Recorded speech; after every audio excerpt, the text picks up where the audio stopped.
I'm going to make this video rather brief, and just in case you want to tidy up some of your details pertaining to your Facebook Business Manager account. So how you're going to do just that is by going to Business Settings and scroll all the way down to Business Info, and you will arrive at a page like this. Now, some of these details here should look familiar to you when you log into your account, because these were the details that you had filled in when you created your Facebook Business Manager account.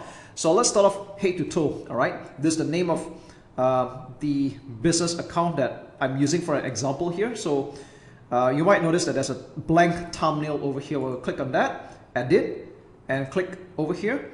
And what we can do is that you can add a picture or a logo. And I'm just using this as an example, all right? Let's just say I want to use this as a logo. I click submit, and there we go. All right, I'm just using this as an example. If you want to edit any of the details here, such as the legal name, the address, phone number, website, tax ID, you can just click on edit and make the changes here.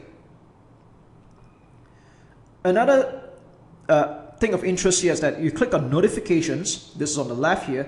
And if you want to just control the noise that you're receiving, whether it's from push notifications or email, whenever there's an activity going on in your business account. But truth to be told, as you run Facebook ad campaigns, you don't really need to know every single thing there is. So you want to probably consider minimizing the noise or the amount of emails that you receive as an update, like from every actions that you do. So what you can do is that you can choose to turn on or turn off any of the push notifications or email for anything here. So personally, all right, I'll still leave all this turned on because these are really important information.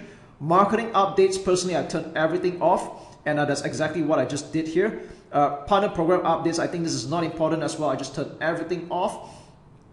Pages, this is up to you. Normally, I would just like to get a push notification. So what push notification means that every time you get a notification at the top right with a red icon, that's what push notification is. I don't really need an email notification every time someone likes or even like leaves a comment. I think that's not important, so I'm going to turn that off. Add accounts, this is totally up to you. You can have both of this on, but as you run more ad accounts, it might get a little bit noisy. You might want to consider turning off the email notification. WhatsApp, I do not use WhatsApp accounts, so I'm going to turn this off. If you do, you can leave it on. I don't do e-commerce in my case, so I'm going to turn off catalogs. Pixels, I think this is, we're just going to turn off the email notification. And as for apps, if you're going to run any conversions or campaigns about apps, then you can leave this on. Otherwise, you can turn this off. So yeah, this will just help you minimize your noise and clutter a little bit more. And now, this is not exactly an important thing to do, but I think it just helps you minimize the noise and keep your business manager account rather tidy.